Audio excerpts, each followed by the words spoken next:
జమ్మూ కాశ్మీర్తో పాటు పంజాబ్, రాజస్థాన్, హర్యానాతో పాటు గుజరాత్ కొన్ని ప్రాంతాల్లో, గుజరాత్లో ఉన్నటువంటి కొన్ని జిల్లాల్లోనే ఈ యొక్క బ్లాక్అవుట్ కూడా ప్రకటించడం జరిగింది. కొద్దిసేపు క్రితమే అందరు కూడా ఈ కాల్పుల విరమణ ఒప్పందం ఏదైతే ఉందో దీనికి సంబంధించిన అంశాలపై కూడా అందరూ చర్చిస్తున్నటువంటి సమయంలో ఒక్కసారిగా పాక్ మళ్ళీ భారత్ పై కూడా ఈ విధంగా కాల్పులకు కూడా తెగబడడం జరిగింది. ముఖ్యంగా ఈ డ్రోన్స్ ద్వారానే ఎక్కువగా టార్గెట్ కూడా చేశారు. కాబట్టి పాక్ ఉన్నటువంటి యుద్ధ విమానాలు కావచ్చు, ఇంకా అనేక విధాలుగా ఇటు S-400 దాన్ని ఉపయోగించుకొని వాటన్నింటి కూడా ధ్వంసం చేసినటువంటి సంఘటన కూడా చోటు చేసుకున్నారు. దాంతోపాటు నిన్న ఉదయం నుంచి కూడా సాయంత్రం వరకు నిన్న 6 ఎయిర్ బేస్ కూడా ధ్వంసం చేస్తారు.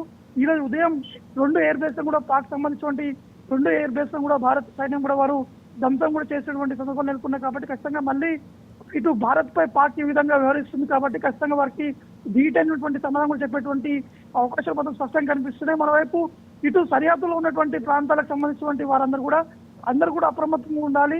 రాత్రి పూట ఏదైనా జరగవచ్చు కాబట్టి ప్రజలు ఎవరు కూడా ఉద్యమం వెళ్ళేటువంటి వారు కూడా వెళ్లకుండా నివాసాలను ఉండాలి. ఒకవేళ ఏదైనా శబ్దాలు వచ్చేటువంటి సమయంలో కూడా ప్రతి ఒక్కరు తమ అక్కడ ఉన్న అందుబాటులో ఉన్నటువంటి బంకర్స్ కావచ్చు, ఆ బంకర్స్ లోకి వెళ్లి దాచుకోవాలని చెప్పేసి కూడా అధికారులు, ఆ రాష్ట్రానికి సంబంధించినటువంటి అధికారులు, హోంశాఖకు సంబంధించిన అధికారులు కూడా ఈ యొక్క ప్రకటన కూడా చేయడం జరిగింది. కాబట్టి ఖచ్చితంగా రాత్రి చాలా కీలకమైనటువంటి డెవలప్మెంట్స్ కూడా జరిగేటువంటి అవకాశం ఉన్నట్టు కూడా మనకి స్పష్టంగా అర్థమవుతుంది.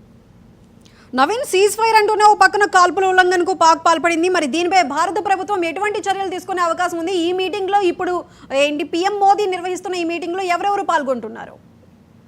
ముఖ్యంగా పిఎం మోడీ నివాసంలో చాలా కీలకమైనటువంటి చర్చ అనేది కూడా చెప్పచ్చు. ఎందుకంటే మధ్యాహ్నం వరకు జరిగినటువంటి ఒక చర్చ ఒక విధంగా ఉంటే దాని తర్వాత ట్రంప్ చేసినటువంటి ప్రకటన, ట్రంప్ ట్విట్టర్ ద్వారా చేసినటువంటి ఆ పోస్ట్ తర్వాత దాని తర్వాత భారత్ సంబంధించినటువంటి అధికారులు కూడా కొంత ప్రకటన కూడా చేయడం జరిగింది. 2 రాష్ట్రాలకు సంబంధించినటువంటి ఒప్పందం కావచ్చు, సోమవారం మధ్యాహ్నం మళ్ళా ఈ యొక్క సమావేశం జరుగుతుంది, ఈ యొక్క చర్చలు జరుగుతాయనే విధంగా వారు కూడా ప్రకటన చేయడం జరిగింది. కానీ సరిగా 9 గంటల 5 నిమిషాల ప్రాంతంలోనే ఈ యొక్క పెద్ద ఎత్తున శబ్దాలు కూడా వచ్చాయని చెప్పేసి అక్కడ ఉన్నటువంటి స్థానికులు కూడా చెప్పడం జరుగుతుంది. అక్కడ ఉన్నటువంటి స్థానికులు అక్కడ ఉన్నటువంటి షెల్స్ తో పాటు అక్కడ ఉన్నటువంటి కొన్ని డ్రోన్స్ కూడా మా ప్రాంతాల్లో పడిపోయాయి, కొంత ఇల్లు కూడా ధ్వంసమయ్యాయని చెప్పేసి కూడా అక్కడ ఉన్నటువంటి స్థానికులు కూడా చెప్తున్నారు. కాబట్టి ఈ సీజ్ ఫైర్ ప్రకటించినటువంటి 3 గంటల్లోనే ఈ యొక్క మళ్ళీ ఉధృతంగా చోటు చేసుకుంది. కాబట్టి ఖచ్చితంగా ప్రధాని మోడీతో పాటు రక్షణ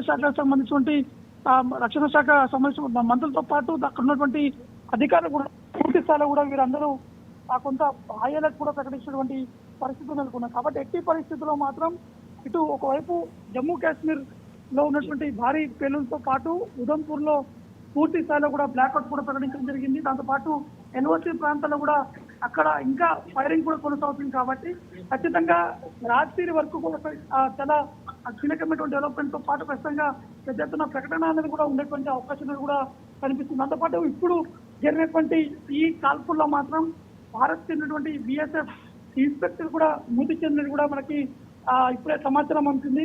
వీరు బిఎస్ఎఫ్ బార్డర్ అవుట్ పోస్ట్ లో ఉన్నటువంటి సమయంలో ఒక్కసారిగా ఆ కాల్పు కూడా జరిగే ఆ కాల్పుల్లో బిఎస్ఎఫ్ ఇన్స్పెక్టర్ కూడా మృతి చెందినట్టు కూడా తెలుస్తుంది. దాంతో పాటు ఇటు రాజస్థాన్ లో ఉన్నటువంటి ధర్మర నగరంలో పూర్తి స్థాయిలో విద్యుత్ సరఫరా కూడా నింపివేయడం జరిగింది.